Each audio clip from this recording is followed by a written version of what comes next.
Good morning. Good morning. The most beautiful morning ever. My name is Susie. My pronouns are she and her, and I'm your pulpit host today. On behalf of this congregation, welcome to the Unitarian Universalist Church of Huntsville. We acknowledge that we are on the traditional native territory of the native tribes. Whether you've joined us online or you're here in our sanctuary, we're glad to have you with us in this sacred time that we choose to be together. Our congregation is served by our minister, the Rev. Jamie Simon, who is available for pastoral care or to answer questions about Unitarian Universalism. She can be reached at the email address minister@uuch.org. If you are a newcomer with us today, please sign our guest book back in the foyer in order to receive our weekly email newsletter. And take a moment and silence your devices. Let me check mine.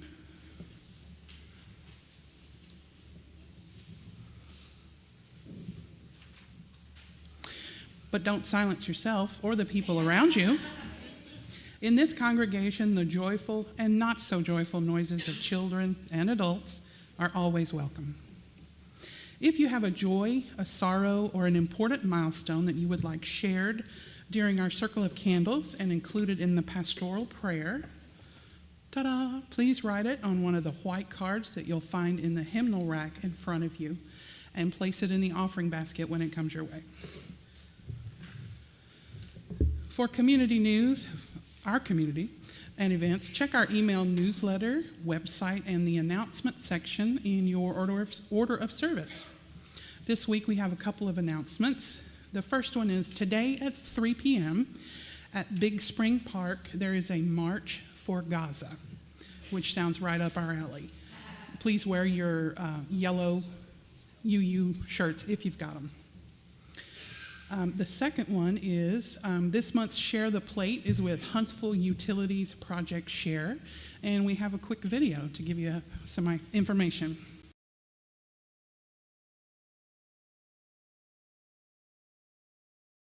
Huntsville Utilities Project Share program helps local low-income families by providing energy efficiency upgrades that lower utility bills. Families like Nathan's in Northwest Huntsville. Because of Project Share, the Huntsville Utilities Energy Services team was able to do a thorough inspection of his home, where they discovered inefficient HVAC system and insufficient attic insulation. Project Share funds were used to install a ductless mini-split and higher-grade insulation. These upgrades made his home more comfortable while lowering his utility bills and improving his quality of life. Funds for Project Share come from customer contributions, grants, and other donations, and since there are no administrative costs, 100% of these funds help those in need. So far in 2023, Project Share has helped more than 660 families with utility expenses, distributing an average of more than $220 per family. For more information, visit hsvutil.org. Mo.com, the opposite of any work platform we tried in the past. We tried other work management platforms. Thank you.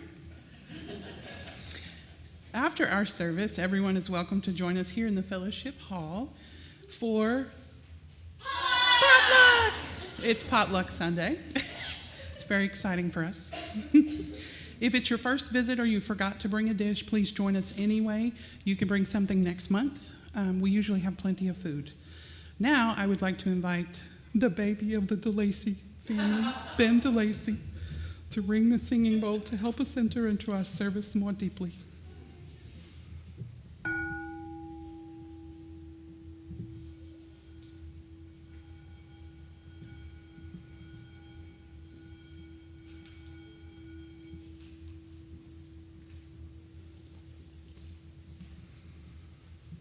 Finally, having gathered in a shared quest for truth, meaning, and purpose, let us light our chalice with these words. We gather together this hour with joys and sorrows, gifts and needs. We light this beacon of hope, sign of our quest for truth and meaning, in celebration of the life we share together. And now to help center yourself and quiet your mind, Ron will bring us music for centering. He also has a free recital today at 5 p.m. at Roberts Hall. You can hit that right after the Gaza. Followed by our thread song, number 127 in your gray hymnal, Can I See Another's Woe?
Good morning, friends.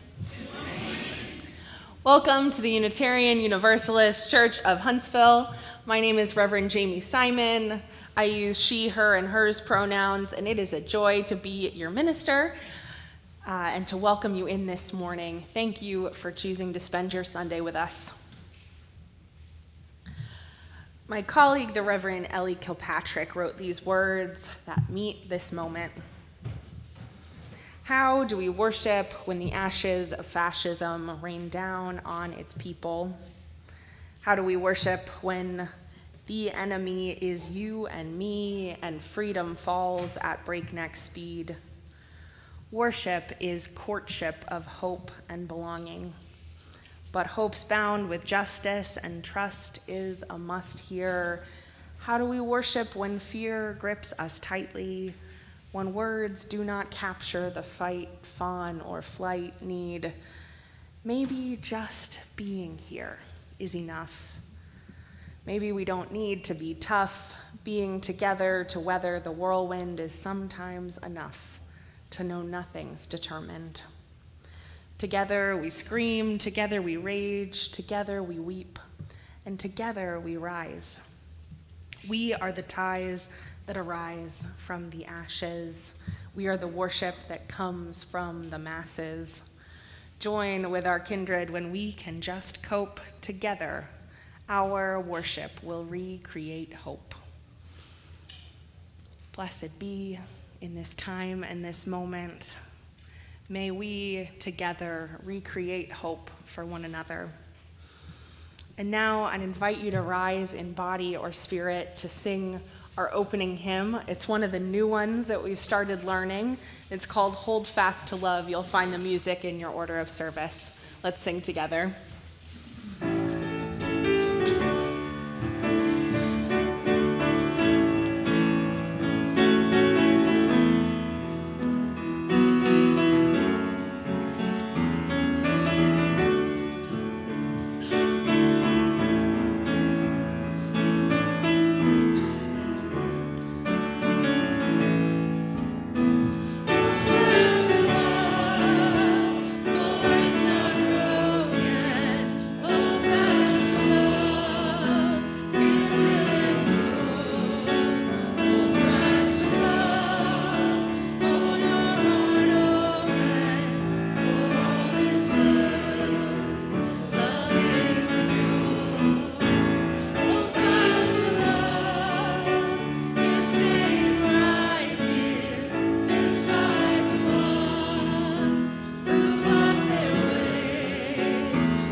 After our first hymn, it's our tradition to sing our doxology in English and in Spanish as a symbol of our love and appreciation for the many languages and cultures that enrich our world.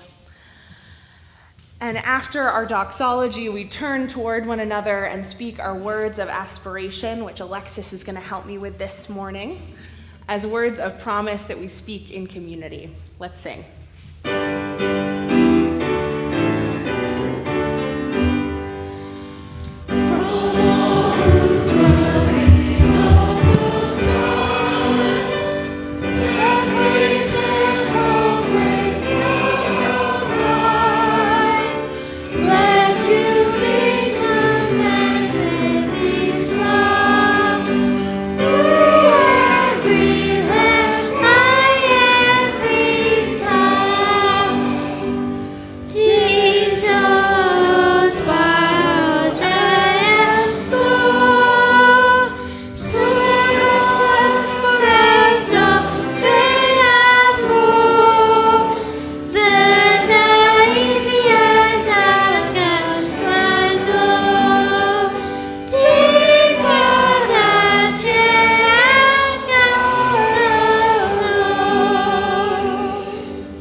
Thank you so much, Alexis. You may be seated. And now I'd like to invite forward Jess Delia, our Director of Religious Education, and any children and youth who'd like to come forward for our story this morning.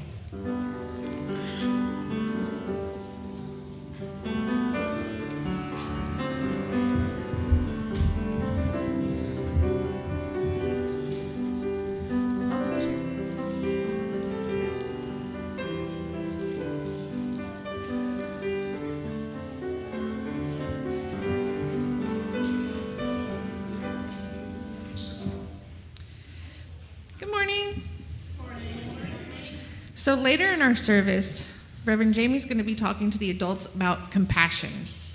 And so I want to tell you about a Unitarian Universalist from our history who led a life of compassion, and her name was Clara Barton. We're going to do a few hand signals during this story. When you hear me say, gallop, a gallop, a gallop, you'll slap your hands on your legs. Gallop, a gallop, a gallop. When you hear the words clippity-clop, clippity-clop, you can stomp your feet on the floor. Clippity-clop, clippity-clop. When you hear the words taking care of you, pat your neighbor on the shoulder. And when you hear ABCs and 1, 2, 3s, you repeat those words. ABCs and 1, 2, 3s. Okay, here we go. Hang on tight to the mane, Clara heard her brother call as she galloped bareback across the field. Gallop a gallop, gallop a gallop. Clara was only 5 years old, but already her older brothers and sisters had taught her to do more than most 5-year-olds did, especially in 1826. She loved learning to read, spell, and do arithmetic. Clara lived with her family on a farm in North Oxford, Massachusetts. Every Sunday, Clara's family drove 5 miles in a horse and carriage to the Universalist church. Clippity-clop, clippity-clop. Clara's father had helped build that church, and Clara never forgot about the Universalist teachings she learned there. She learned that God is love and that all lives are precious gifts that should not be destroyed. When her family was not with her, Clara was very shy. It worried her parents, so they sent her away to school when she was 9. They hoped she would make friends and forget to be shy. But Clara was so homesick, she asked to come home. When Clara was 11, her brother David fell from top of their new barn and was badly hurt. The doctors said he might die. Please, begged Clara, let me be David's nurse. I'll take very good care of him, taking care of you. Her parents and the doctor agreed to let Clara try, so she stopped going to school. Taking care of you. Clara stayed with David day and night. She fed him, gave him his medicine, even changed his bed. It was Clara's first job as a nurse, and she did it cheerfully every day for 2 years. When she was 17, Clara took her first job outside of home. She taught a class of 40 participants, from 4 years old to 13 years old, all in one room. ABCs and 1, 2, 3s. A few years later, a friend in Bordentown, New Jersey, asked Clara to start a public school. ABCs and 1, 2, 3s. Some people didn't like the idea of public school that were free, but that didn't scare Clara away. It made her feel even more sure she wanted to start the public school. She offered to open a school for participants of all ages and teach without any pay for 3 months. The school board agreed to give her an old building. On the first day, only 6 students came to class. But Clara was so popular and such a good teacher that soon there were 600 participants coming. The town built a new 8-room schoolhouse. Clara wanted to be principal of the new school, but in those days, no one would hire a woman to do that job. Instead, the townspeople asked Clara to be the female assistant. Her pay would only be half the amount of money that the town would pay a man to be the principal. Clara felt this was very unfair, so she gave up teaching and moved back to D.C. to find a new career. Clippity-clop, clippity-clop, clippity-clop, clippity-clop. Clara was living and working in Washington when the Civil War broke out. She saw that soldiers who were coming home from the war were hungry and they needed clothes and bandages for their wounds. The government was not able to help so many soldiers. Clara saw what they needed. She used her own money to buy food and clothes for the soldiers. She wrote to the newspaper and asked them to tell people what the soldiers needed. People gave blankets, medicines, and other supplies. Taking care of you. Then the news came from the battlefields that medicine and food did not get to the soldiers. Wounded soldiers fell to the ground and lay without food or water. There were no women nurses to help them. In those days, people thought that women were not strong enough to take care of the soldiers or be near a war. But Clara knew she must do exactly what most people thought women could not do. At first, the army laughed at the idea, but then Clara kept right on asking until she got permission to go to the front lines of a battle. With the wagons full of supplies pulled by 4 mules, she came to a battlefield in Virginia at midnight. Clippity-clop, clippity-clop. The army doctor who was in charge was very tired. He had completely run out of supplies. Clara went to work, cooking and taking care of wounded right away. Taking care of you. She even learned to take bullets out of wounded soldiers. Later, the army surgeon wrote, "If heaven ever sent out a holy angel, she must be the one." And after that, Clara was known as the angel of the battlefield. For 14 battles, Clara brought back supplies and took care of wounded soldiers from both sides, the Confederate, the South, and the Union, North. Taking care of you. She nursed anybody who needed help because she still believed what she learned in her Universalist church when she was a child, that every life was precious. She said, "I have no enemies." Once she was kneeling beside an injured man, giving him water, when a bullet tore through the sleeve of her dress. Another time, she barely escaped from a battlefield by jumping onto a horse and then leaping from the horse onto a moving train. Gallop, a gallop, a gallop, a gallop.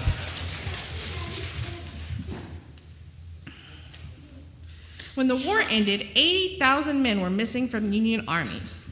Every day, Clara would hear from women and children who wanted to help find their loved ones. President Abraham Lincoln asked Clara to come to the White House to help him work on the problem. Clara worked.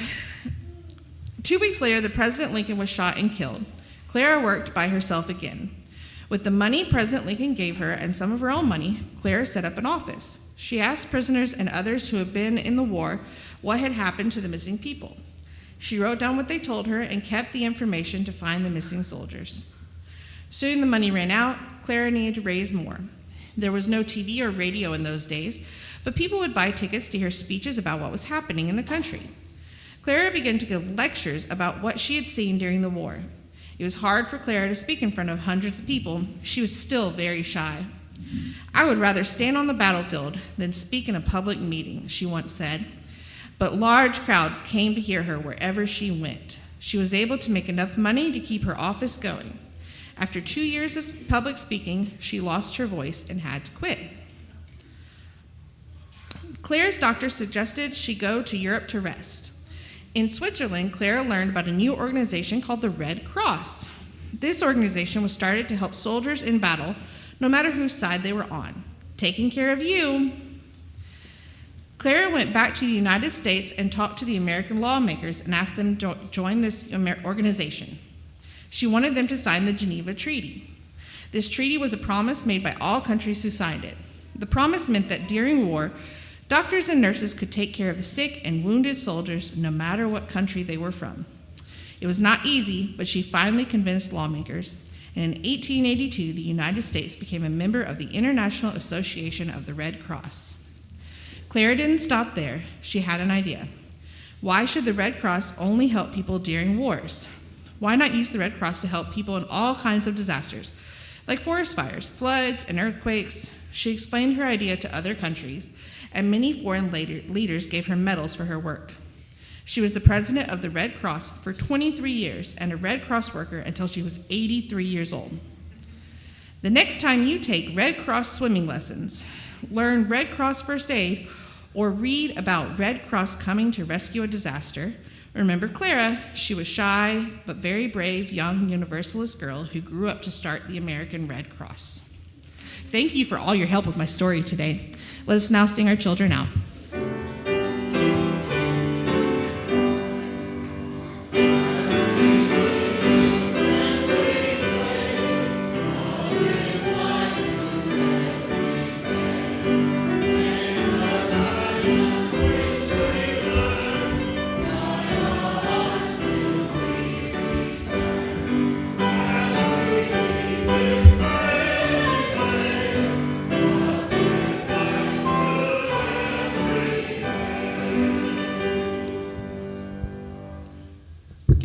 Up here in the stratosphere where I am. Clara Barton is an icon of the nursing profession, so students that are studying to be an RN have to learn about her biography, by the way. If you didn't know, we are the Unitarian Universalist Church of Huntsville, a proudly inclusive spiritual community. Together we build a broader search for meaning, a bolder form of compassion, a braver voice for justice. At this time, we invite you to support this mission with a monetary contribution. You may donate online using the QR code in your order of service, or you can put cash or check donations in the offering baskets that are about to come your way. Completed Circle of Candles cards should also be placed in the offering baskets at this time. You're now invited to come forward to quietly drop a stone in the bowl of water here next to the ramp in honor or in memory of what you hold in your heart. With gratitude, we now receive the offering.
Friends, will you take a moment to join me for our time of meditation, reflection, and prayer? Let's take a breath together. Spirit of life, great love that acts through us, be with us as we hold the joys and sorrows of this community. Today we lift up in joy, a joy from our friend Bridget Demore, who shares what a joy it was to attend the International Festival of Huntsville this year. There was beautiful dances, music, costumes, and food to totally enjoy. What a treat it is to be enriched by the beautiful cultures that adorn our planet. As we hold our joys, we also hold sorrows. This morning, John Jeter shares sorrow for his friend Bill Giardini, who passed away at the age of 98. Bill lent his hands, heart, and smiles to many charitable causes. He was a skilled maker of beautiful wooden furniture and loved working for Habitat for Humanity. Bill, you will be missed. The Wright family shares in sorrow this morning and are asking us to send love and healing thoughts to their 10-year-old friend, Hadley, who had a hemorrhagic stroke this week. We pray for you, Hadley, and wish you well. I'd also like us to send some healing prayers to UUCH member Gloria Gay, who's in the hospital right now. We're thinking of you, Gloria, and wish you well. And as we pray for ourselves, our community, the joys and sorrows on our hearts, we also send prayers out to the world, to all those people and places in need of them. Gaza, Sudan, the Congo, and right here at home, where we pray for all who are impacted by the government shutdown and all those who are impacted by the presence of ICE in our communities. May we live once more in a time of peace. May we treat one another with dignity. May compassion grow and bloom in this space. And may these prayers shared for ourselves and the world be heard out in the world. Let's hold a moment of silence now for all that has been shared.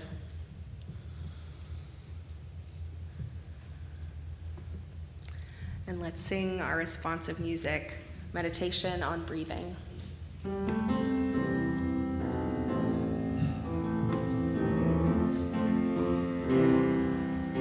When I breathe in, I breathe in peace. When I breathe out, I breathe out love. When I breathe in, I breathe in peace. When I breathe out, I breathe out love. Breathe in, breathe out. Breathe in, breathe out.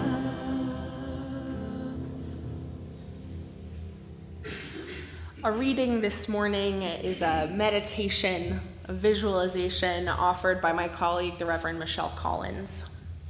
I invite you, as you are willing, as you're able, as feels comfortable to your heart and your soul this morning, to close your eyes, center in, take a few deep breaths. Let your body settle into stillness.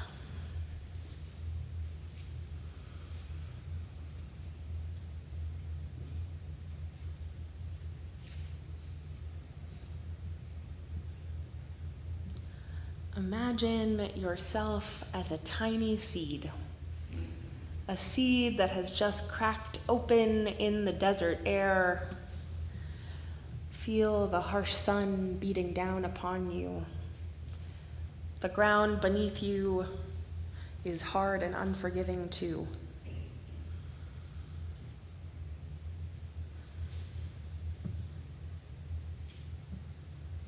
But notice, there is shade where you are. A mature chrysote bush stands nearby, her branches reaching over you. Feel the blessed coolness of that shadow.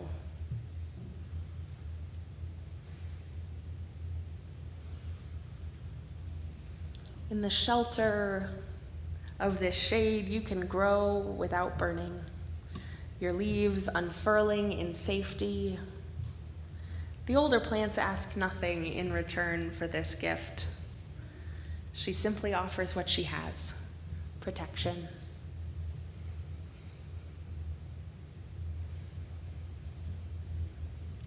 Through her roots, she shares precious water, nutrients gathered over decades of desert survival. You drink deeply of this generosity. Feel yourself growing stronger.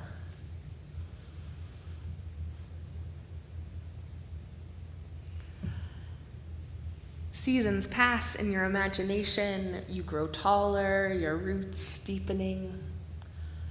And one day you notice another seed sprouting nearby, vulnerable and small as you once were.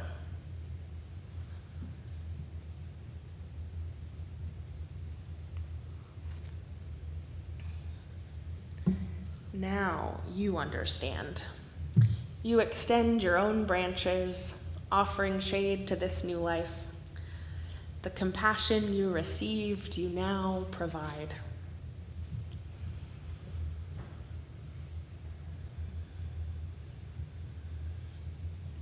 This is how the desert blooms, not through competition, but through quiet care. One generation sheltering the next, ancient wisdom passed through root and branch.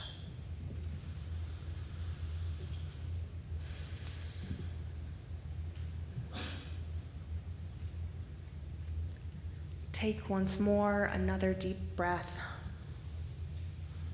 and slowly return to this room.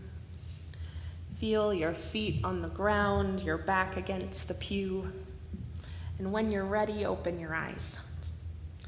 Remember that you too have both received shelter and you can offer it.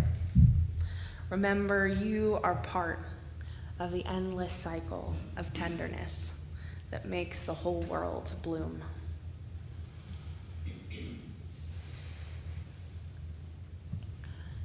Thank you for joining me in that meditation. And now I'd like to invite forward the UUCH choir under the direction of Lori Larson for our anthem this morning. It's called Love, Take Me Home, and the words are so pretty you can follow along with them in your order of service if you like.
whoa, so Unitarian Universalism is like really Virgo.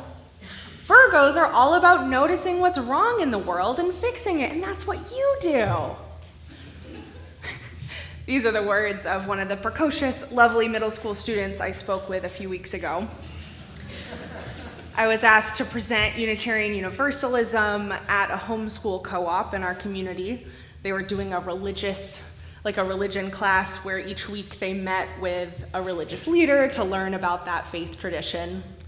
And I guess the semester before, they did the same thing but with astrology, because as the conversation unfolded, they started telling me what all the different religions would be as astrology signs, and Unitarian Universalism was Virgo. Truth be told, I don't put a ton of stock in astrology beyond it being another fun tool that humans use to try and categorize and make sense of themselves, but I liked the comparison. I like the idea that fundamental to who we are as a religious movement, as a group of humans striving for goodness together, is our ability to notice the systemic issues in the world and seeing these issues to seek to set things right.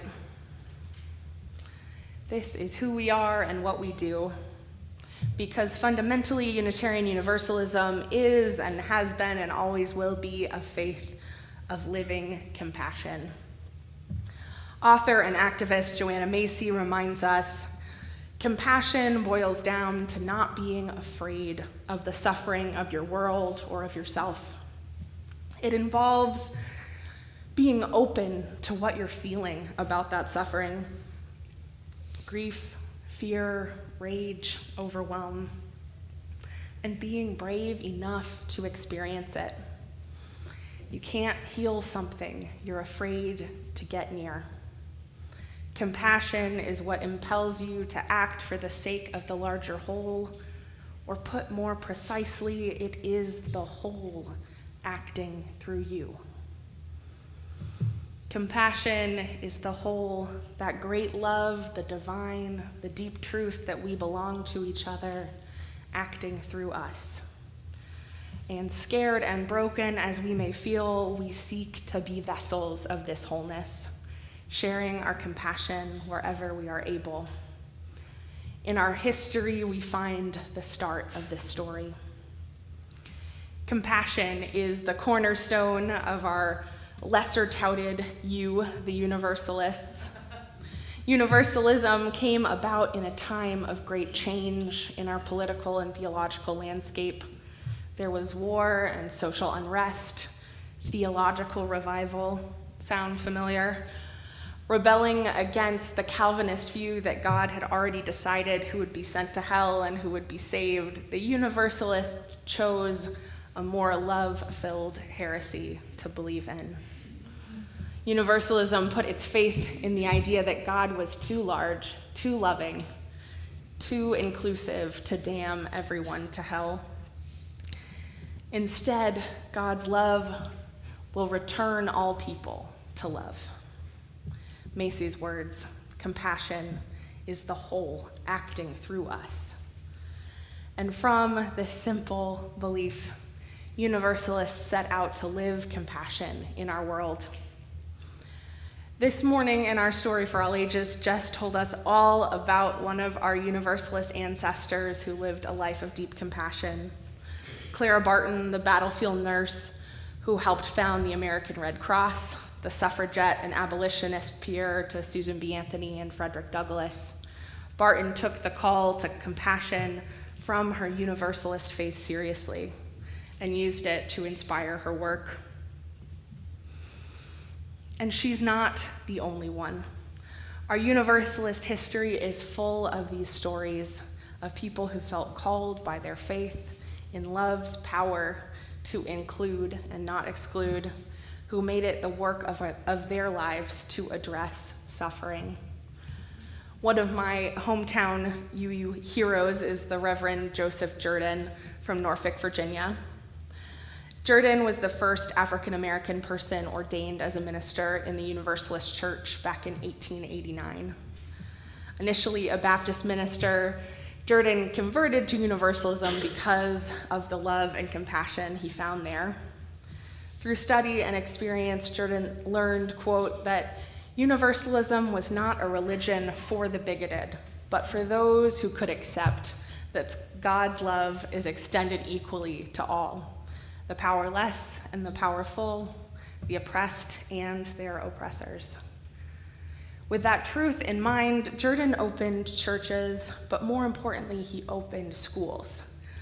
Many schoolhouses in Southeast Virginia, and these schools particularly served African American children and their families, giving them the opportunity to become literate and dream and live bigger and better lives than they could have otherwise. He was willing to get close to the suffering, to see it and know its truth. And in his one small way, he made things a little bit better. Around this time, the Unitarians were taking a similar approach to the suffering of the world.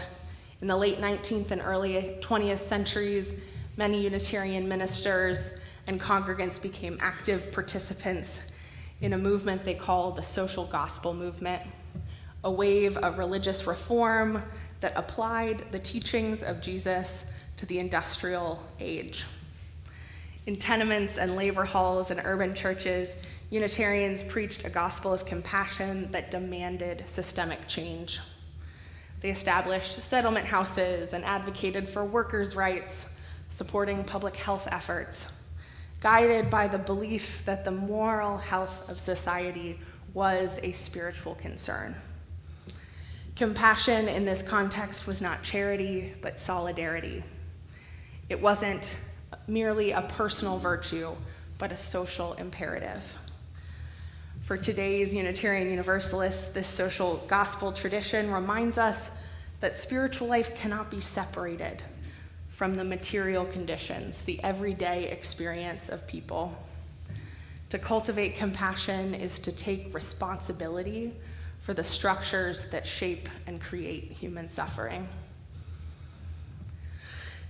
In our lives together, in this world where even to gather in worship seems to require every ounce of hope that we have, living compassion out in the world is our necessary calling. We are Unitarian Universalists, stubborn Virgo UUs who see the ills in our world and seek to set things right. And we don't have to look to history for this lesson. We see it day in and day out as hopeful, love-filled people attempt to fix the wrongs of our world by entering into suffering and working to change it. The past few weeks, I've been following the progress of the global Samud flotilla, and truly I've never seen a more faithful example of compassion put into action and of personal power and privilege being leveraged for good. So if you're not familiar yet, the global Samud flotilla was a group of unarmed ships that set sail toward Gaza in hopes of delivering humanitarian aid. Can you picture it? 42 ships covered in flags, no weapons, just food, medicine, water, baby formula, diapers. The life-giving, life-saving supplies that are so desperately scarce in that region. These 42 ships are crewed by everyday people, organizers, humanitarians, doctors, artists, clergy, lawyers, who believe in human dignity and the power of nonviolent action. And they represent 57 countries that together want an end to the violent occupation in Gaza. Earlier, when I shared Joanna Macy's words, you can't heal something you're afraid to get near. Compassion is what impels you to act for the sake of the larger whole, the whole acting through you. This is what that looks like. Now, just days from reaching the shores of Gaza, this flotilla, as those that had sailed before it, it's the second of several that have gone and tried to get supplies to Gaza. It was intercepted in international waters by Israeli soldiers. And at present, the activists on board, including Swedish environmentalist Greta Thunberg, are being held captive, as they knew they would be embarking on this journey. And though this needed food aid didn't make it in this time, destroyed instead of being shared, the boats and the brave activists on board them did make a real impact. Not only does the presence and the story of these ships, peaceful people from many nations, bothered by suffering, getting close to it to try and make a difference, it fills us with hope and brings attention to this needed story. But also joyfully, the distraction of 42 ships headed their way gave local Palestinian fishermen enough cover and time to go out in the sea and fish once more and catch their own food, something they've been forbidden from doing for months and months. Compassion is solidarity in action. Compassion asks us to get close to suffering and to work for the needs of the group. And sometimes, blessedly, compassion makes way for relief and healing to begin. Friends, we see compassion woven through our history. It sparks in our conversations and the way we show deep care.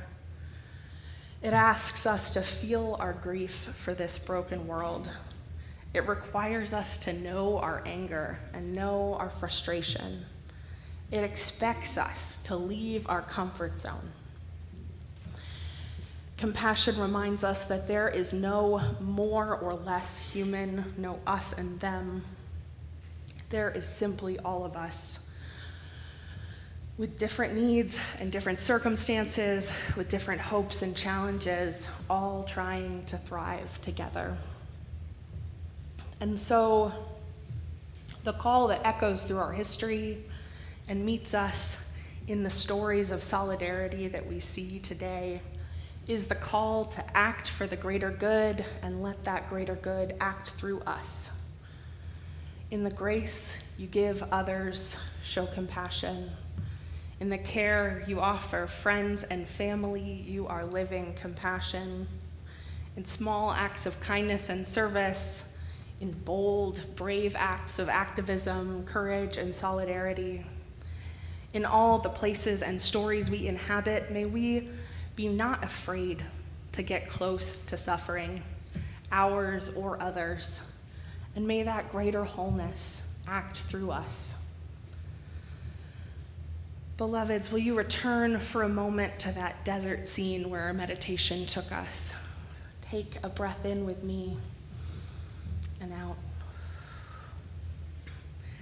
Here we are, once more, brand new shoots breaking through hard earth with the hope to thrive. Here we are, old growth, spreading our leaves and branches to shade those coming after.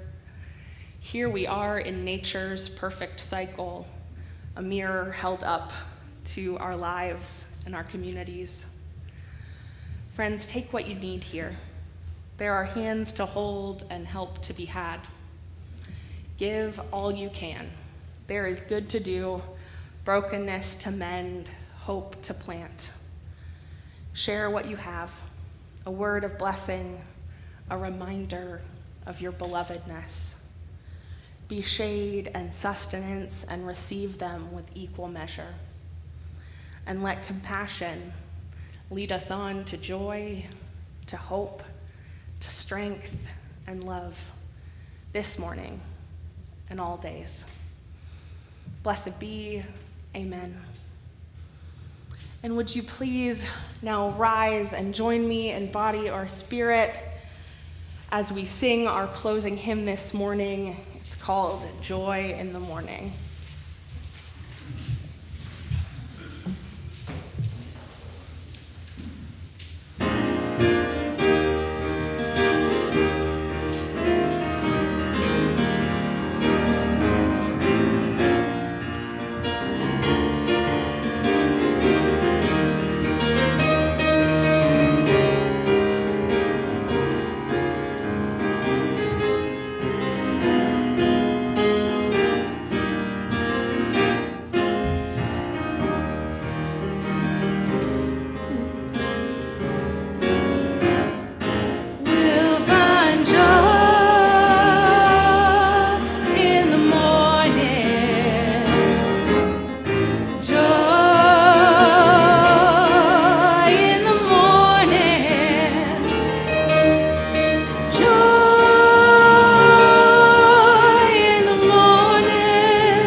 children.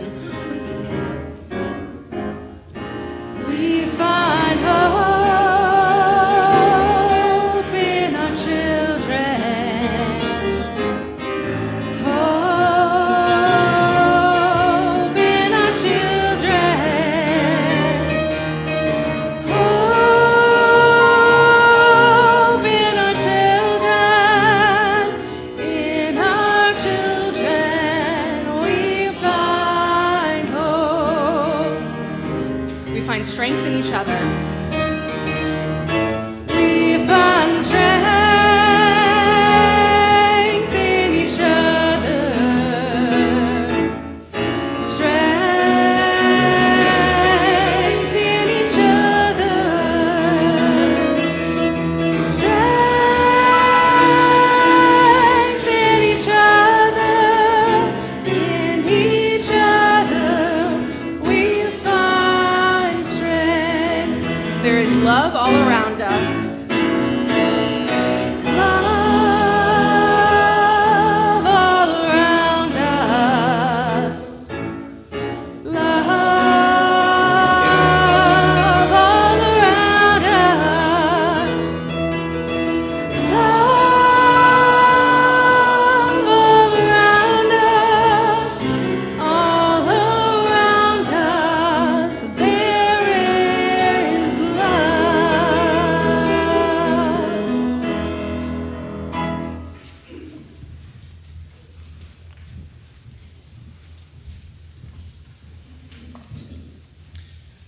Let us now take a moment to extinguish our chalice with these words. We extinguish this flame, but not the light of truth, the warmth of community, or the fire of commitment. These we carry in our hearts until we're together again. Thank you, Susie. Friends, our worship service has come to a close. I will be at the back of the sanctuary to greet you, and everyone is, of course, welcome to go to potluck. Please come and eat and enjoy. Everyone is welcome. As we part, hold on to these words from Maria Popova. There is no greater remedy for helplessness than helping someone else. No greater salve for sorrow than offering gladness to another. What makes life livable despite the cruelties of chance are these little acts of mercy and tenderness. May we listen to the small, clear voice rising over the cacophony. That voice that insists again and again that the world is beautiful and full of kindness. May we insist it together. May we make it so with our love and compassion. Amen. Blessed be. And may we go in peace, singing our rite of community, Be Thou With Us.